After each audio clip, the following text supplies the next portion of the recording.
जानकारी daily current affairs में आपका स्वागत है।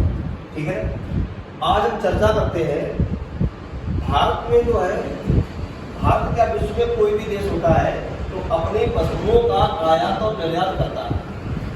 आयात और निर्यात जो होता है वो दो प्रकार की वस्तुओं का होता है, एक वस्तु और एक सेवाओं का। ठीक है ना।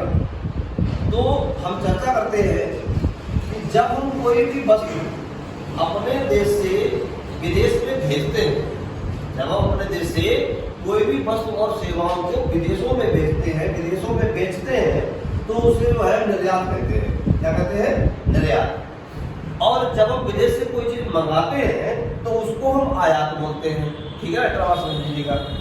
तो आपके एग्जाम में क्वेश्चन पूछा जाता है कि भारत का जो व्यापार है वो इस समय कैसा चल रहा है, या फिर निर्यात कितना रहा, आयात कितना रहा। इस बात पर चर्चा करते हैं। देखिएगा, तो कुल निर्यात 2022-23 तुलना में 2022-23 की तुलना में 2023-24 में भारत का जो है व्यापार कैसा रहा, इस बात पर चर्चा करते हैं।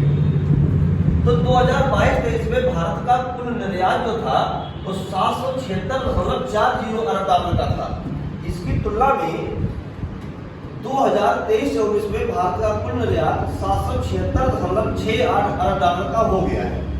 अब परीक्षाओं में क्वेश्चन पूछा जाता है कि सेवा क्षेत्र का निर्यात कितना रहा, तो सेवा क्षेत्र का कुल निर्यात जो रहा है वो 339.62 अरब डॉलर का रहा है, जिसमें पिछली साल की तुलना में 3.5% की बढ़ोतरी देखी गई है।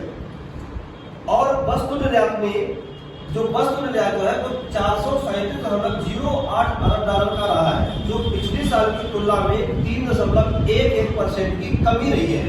अर्थात आप देख सकते हैं जो वस्तु निर्यात है उसमें 3.11% की कमी रही है पिछली साल की तुलना में, और सेवा क्षेत्र में निर्यात में बढ़ोतरी हुई है 3.5% की। ठीक है। अब परीक्षा में क्वेश्चन पूछते हैं कि किन वस्तुओं का ज्यादा निर्यात रहा है, तो आप देख रहे हैं सबसे ज्यादा निर्यात में जो बढ़ोतरी देखी गई है वो लौह अयस्क में देखी गई। परीक्षा में आपको क्वेश्चन पूछा जाता है कि 2022-23 की तुलना में 2023-24 में कितने वस्तुओं में क्या क्या परसेंट की बढ़ोतरी रही, या फिर सबसे ज्यादा बढ़ोतरी किसकी रही। तो लौह अयस्क की बढ़ोतरी जो रही है वो 117.74% की बढ़ोतरी है, सबसे ज्यादा बढ़ोतरी।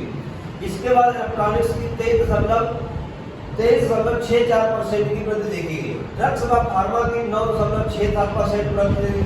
यार्न व फैब्रिक की 6.71% बढ़ोतरी देखी गई है। फल व सब्जियों में 13.86% की वृद्धि देखी गई है। मसाला में 12.30% की वृद्धि हुई है, और सेरामिक उत्पादों में 14.44% की वृद्धि देखी गई है। अब हम कुल आयात की बात करते हैं, तो आयात कितना रहा भारत का, तो 22-23 में भारत का जो आयात था वो 898 अरब डॉलर का था, जो 2023-24 में बढ़कर के 854.80 डॉलर का हो गया है। अर्थात इसमें कमी देखी गई है। आप देख रहे होंगे ये 898 अरब डॉलर का है और ये 854 अरब डॉलर, अर्थात भारत में आयात में इस बार जो है कमी देखी गई, जबकि निर्यात में कुछ मात्रा में बढ़ोतरी है। 776.4 करोड़ में मामूली बढ़ोतरी जो है 776.68 अरब डॉलर की देखी गई है।